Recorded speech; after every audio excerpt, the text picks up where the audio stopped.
Have you ever met someone and instantly felt it was fate? That spark, that pull, that strange certainty. As if the universe had written it in the stars just for you.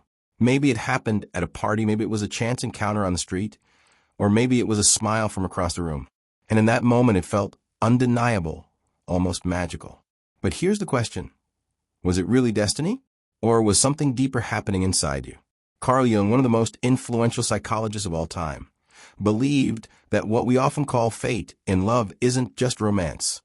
It's our unconscious at work. He argued that the people we're drawn to, especially in those intense, instant connections, are not random. They are mirrors of something within us. In this video, we're going to explore why love can feel like destiny, even when it leads us to the wrong person. We'll uncover how Jung's ideas of projection, the shadow and inner archetypes create that magnetic pull, and how understanding them can help you see love in a whole new light. So stay with me, because by the end of this, you'll understand why those fated loves happen, and how to finally tell the difference between destiny and psychology. And hey, if you're passionate about self-discovery and relationships, make sure you hit subscribe, because this channel is all about unlocking the secrets of the mind. Let's start with that feeling we all know, the magnetic pull. You meet someone, and within seconds, you feel like you've known them forever. You can't explain it, you can't rationalize it, but you also can't deny it. It feels powerful, inevitable, like fate itself. But Carl Jung would say it's not fate at all. It's projection. Projection is when we see in another person something that actually belongs to us, our inner world mirrored back to us. That's why certain people seem strangely familiar, even if we've just met. It's not because the universe matched your stars, but because your psyche recognizes something it already knows. Think about it. Maybe you grew up with a parent who was emotionally distant. Without realizing it, you might feel an instant spark with partners who carry that same emotional distance. It doesn't mean they're your soulmate. It means your unconscious feels at home, even in the familiar pain. And that's why people so often say, it felt like destiny the first time we met. What they're really feeling is their unconscious finding a mirror, a pattern it knows too well. This doesn't make the feeling any less intense. It explains why it's so intoxicating. But understanding it can change everything about how you approach relationships. And before we go deeper, let me remind you, if this is already sparking something inside you, hit subscribe right now, because we're just scratching the surface. And the rest of this journey is going to take you even deeper into Jung's fascinating psychology of love. Now let's talk about something Jung considered essential in understanding love, the shadow. The shadow is simple to understand. It's the part of ourselves we hide, deny, or push away. These are the qualities we don't like to admit we have. Maybe it's anger, jealousy, selfishness, or even playfulness and spontaneity that didn't feel safe to show growing up. Over time, these traits get pushed down into the unconscious. But here's the fascinating part. What we repress in ourselves often comes looking for us in other people. That's why, in love, we sometimes find ourselves strangely drawn to partners who seem like our complete opposite. Think of someone who prides themselves on being calm and composed, but they fall head over heels for fiery, hot-tempered partners. Or a very serious, disciplined person who suddenly can't resist someone carefree, wild, and spontaneous. On the surface, it looks like destiny. I've met my other half. But Jung would say it's actually your shadow reaching out, asking to be seen through the person standing in front of you. It feels like fate because it's magnetic. Your unconscious has arranged an encounter to bring balance, to show you what's missing or denied inside yourself. The problem is when we don't recognize this, we may end up caught in relationships that feel fated, but are actually shadow projections. It's like meeting your opposite and feeling it was written in the stars. But really, it's your hidden self knocking on the door, asking for recognition. And once you see this pattern, you start to realize love doesn't just happen to you. Your psyche is actively shaping the way you experience it. And if this idea already has you reflecting on your past relationships, don't forget, hit subscribe. Because the deeper we go into Jung's psychology, the more you'll uncover about why your love life has unfolded the way it has. Now let's explore two of Jung's most intriguing concepts, the anima and animus.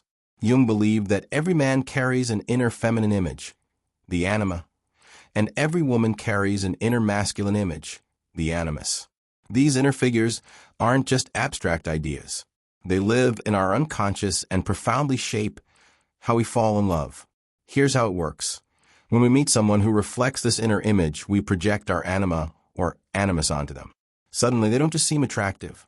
They seem magical, larger than life, like destiny itself brought them into our path. For example, imagine a man who has an unconscious anima image shaped by his early experiences. He meets a woman who fits that image, and instantly she feels like the one. But in reality, she isn't carrying his soul. She's carrying his projection. That's why love can feel intoxicating at first, almost otherworldly. It's not just about the person standing in front of you.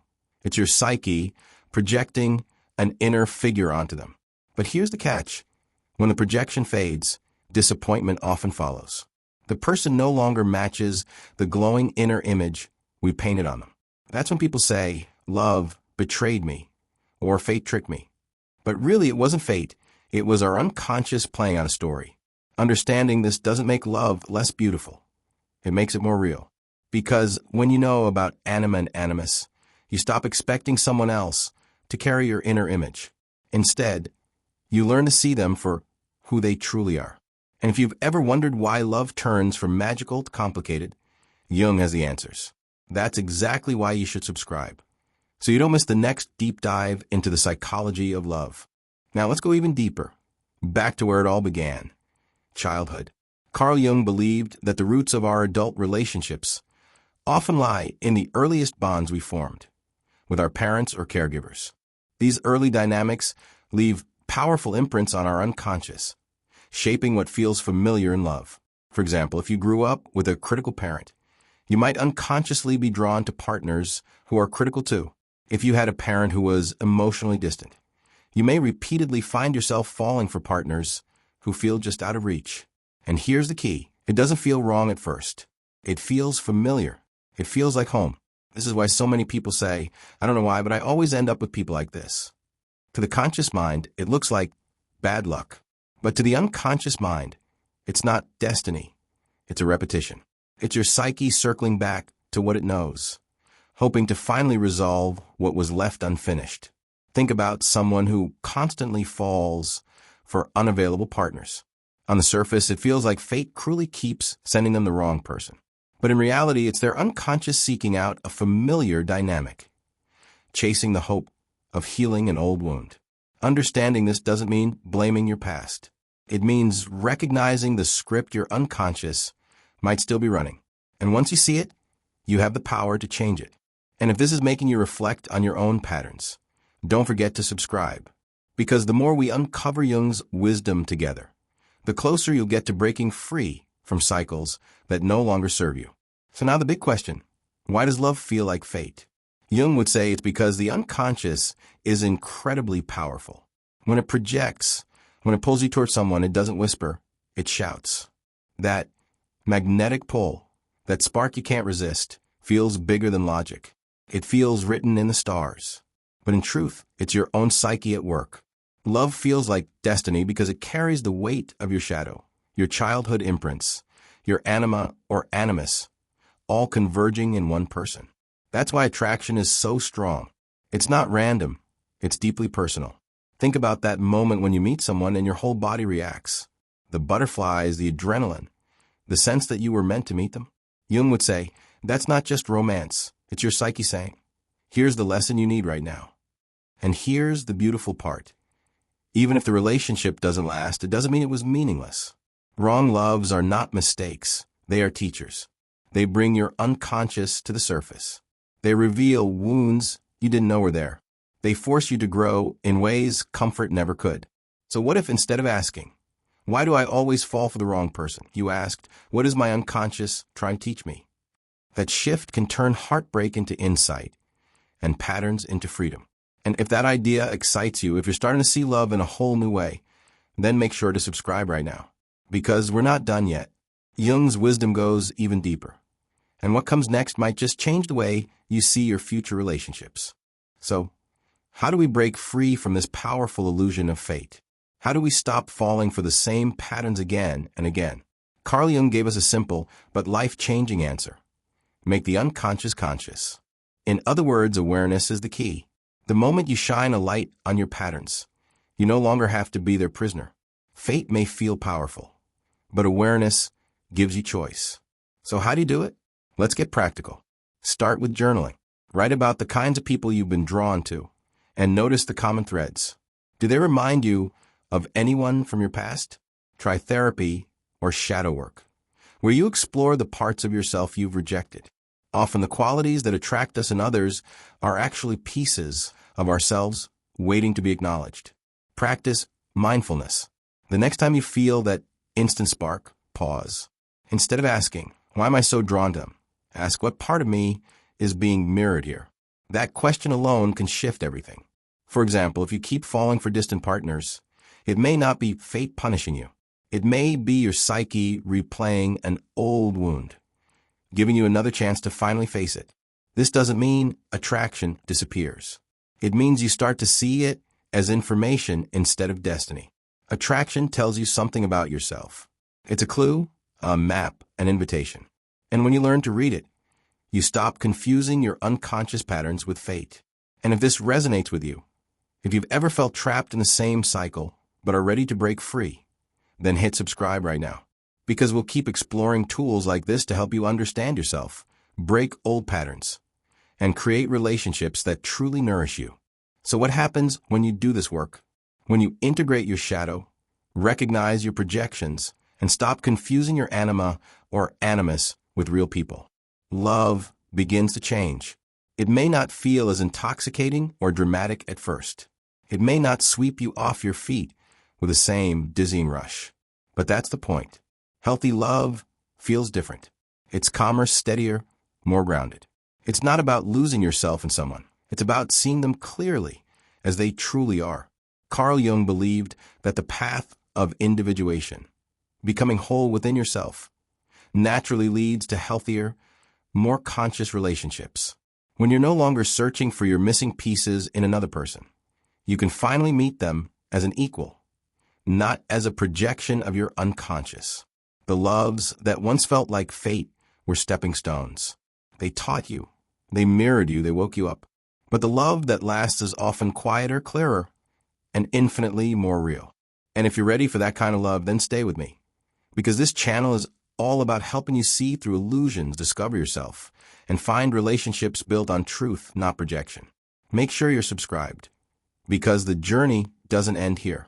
So why does love so often feel like fate? Jung showed us that it isn't magic or luck, it's psychology. Those intense connections come from projection, the shadow, the anima, and animus, and the imprints of childhood that shape our unconscious. That's why it feels magnetic, why it feels like destiny. It's your inner world reaching out through another person. But here's the good news. You're not cursed, and you're not unlucky. Falling for the wrong people doesn't mean you're broken. It means your psyche was trying to teach you something, guiding you toward growth, even if the lessons were painful. And once you understand this, everything changes. You no longer have to confuse unconscious pull with destiny. You can see attraction as information, not fate. You can step out of repeating cycles and instead choose love with clarity, awareness, and freedom. As Carl Jung said, until you make the unconscious conscious, it will direct your life, and you will call it fate. The same is true in love. If you found this valuable, make sure to subscribe and join me on this journey of self-discovery. Because the more you understand yourself, the more you unlock the real key to love. Not the kind that blinds you, but the kind that frees you.